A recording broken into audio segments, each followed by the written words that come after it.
Bienvenue pour ce nouveau décryptage. Aujourd'hui, on plonge dans le grand parcours biologique masculin.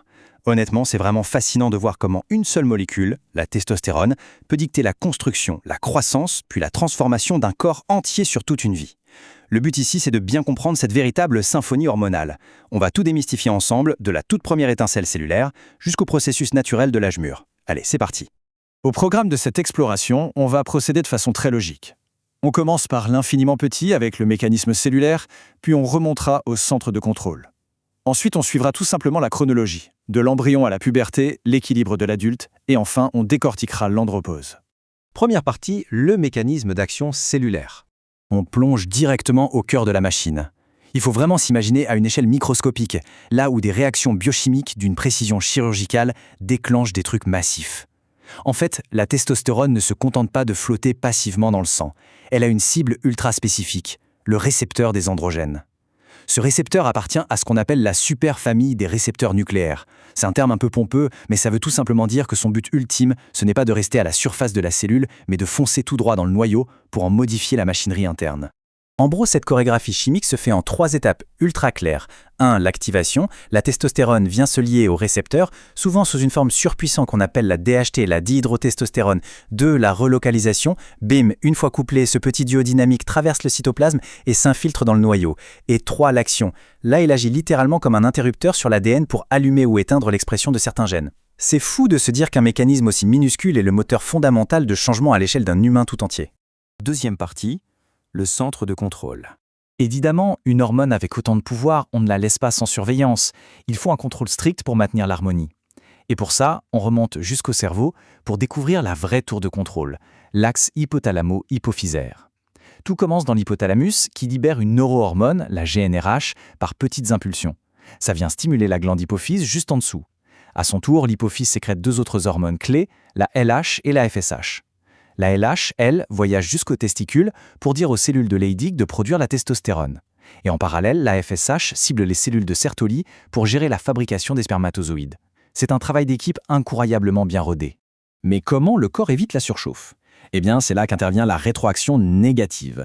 Pensez-y comme à notre thermostat biologique. Si le taux de testostérone monte trop haut, l'hormone elle-même va dire au cerveau « c'est bon, on se calme, on réduit la LH et la FSH ». Ça force la machine à ralentir. A l'inverse, si ça baisse trop, on relâche le frein et la production repart. Petit détail technique super important aussi, l'inhibine B, qui est produite par les cellules de Sertoli, vient freiner spécifiquement la FSH. L'objectif ? S'assurer que la création de spermatozoïdes reste en permanence parfaitement à l'équilibre. Troisième partie, de l'embryon à la puberté. Maintenant qu'on a posé les bases chimiques, on va voir le résultat au fil du temps. Et on va accélérer un peu parce que ça démarre très tôt. L'impact de la testostérone commence carrément bien avant la naissance. Dès le stade fœtal, c'est elle l'architecte en chef. C'est elle qui gère la différenciation des organes génitaux externes et la croissance des canaux de Wolff qui donneront plus tard l'épididyme. Donc les toutes premières fondations de l'appareil reproducteur masculin sont coulées dans les tout premiers mois de la grossesse. On fait un bond dans le temps, et là, on arrive à la puberté. L'explosion absolue. Vers 10 ans, le système se réveille, on voit apparaître la première pilosité. À 11 ans, accrochez-vous, c'est l'accélération foudroyante. La vitesse de croissance passe d'environ 5 cm par an à près de 10 cm. Le larynx se développe, la voix mue. Vers 13 ans, l'appareil reproducteur s'active. La pilosité d'adulte continue de se densifier jusqu'à environ 17 ans. Et le truc le plus ironique dans tout ça, c'est que vers 18 ans, c'est la testostérone elle-même qui sonne la fin de la récréation en venant souder les cartilages osseux, ce qui arrête définitivement la croissance en hauteur. La boucle est bouclée. Quatrième partie, l'équilibre de l'adulte. Après toute cette tempête hormonale, on arrive enfin dans une phase de croisière. À l'âge adulte, l'objectif de l'hormone, c'est d'entretenir la machine. Et croyez-le bien, ça ne se limite absolument pas à la reproduction. L'influence est totalement systémique. De l'activité de notre cerveau jusqu'à l'intérieur même de la moelle osseuse, la testostérone agit comme un vrai chef de chantier omniprésent pour assurer la maintenance au quotidien. Pour vous donner une idée concrète, au quotidien, elle maintient la production de spermatozoïdes, elle booste la libido, mais elle garantit aussi la masse musculaire et la solidité des os. Elle stimule même la fabrication des globules rouges. Par contre, il y a un détail biochimique fondamental à retenir pour la santé masculine à long terme. La testostérone modifie profondément le bilan lipidique. En gros, elle a tendance à faire grimper le mauvais cholestérol, le LDL, et à baisser le bon, le HDL. Et c'est exactement ça qui explique la vulnérabilité cardiovasculaire et la fameuse petite bedaine, l'obésité tronculaire si typique de l'homme adulte. Cinquième et dernière partie, comprendre l'andropause. Évidemment, la biologie évolue et avec le temps s'installe l'andropause, un processus de vieillissement naturel qui pose souvent plein de questions. La vraie nuance ici, et c'est la grande différence avec la ménopause, c'est que l'homme continue de produire des spermatozoïdes. Le vrai changement, il est dans la disponibilité de l'hormone.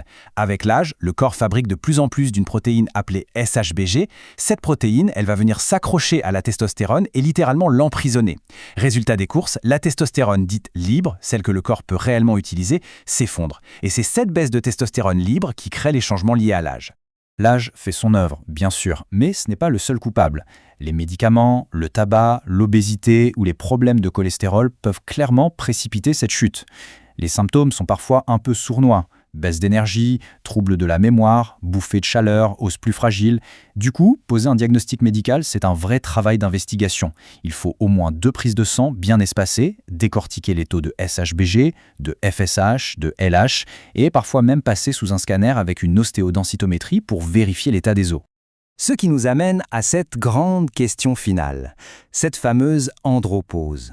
Doit-on la voir juste comme une triste perte de vitalité, ou bien est-ce que ce ne serait pas plutôt une grande recalibration biologique naturelle, une adaptation inévitable du corps face au temps qui passe ? Franchement, de la toute première impulsion cellulaire dans le ventre de la mère jusqu'à ce rééquilibrage de l'âge mûr, l'endocrinologie humaine démontre une complexité et une élégance absolue. Voilà qui clôture ce décryptage. On espère que ça vous a permis de comprendre les incroyables coulisses de cette molécule. À très vite pour de nouvelles explorations.